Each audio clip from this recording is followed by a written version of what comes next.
दरम्यान वादग्रस्त video clip प्रकरणी झिरवाळ यांनी मुख्यमंत्र्यांची बुधवारी भेट घेतली असता जे काही सांगायचं असेल ते तक्रार स्वरूपात तातडीनं पोलिसांना सांगा असं सुचवण्यात आलेलं आहे। व्हिडिओमध्ये जे काही लोक दिसत आहेत त्यांचं वय नक्कीच 18-19च्या पुढे आहे।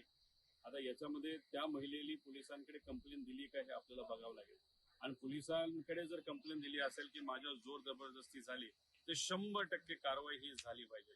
पण आता जर वयाने जास्त असणाऱ्या लोकांमध्ये जे काही व्यक्तिगत संबंध आहेत ठीक आहे, आता व्हिडिओच्या माध्यमातून लोकांसमोर ते आले असले तरी आता महिलेची जर कंप्लेंट नसेल तर याच्यावर राजकीय बोलणं थोडंसं अवघड जाते।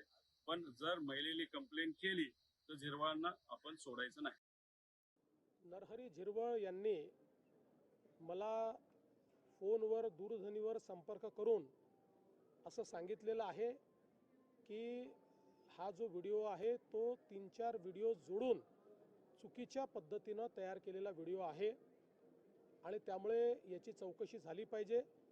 मी त्यांना ॲडवाईस केलेलं आहे की त्यांनी तात्काळ त्या संदर्भात एक कंप्लेंट दाखल करावी।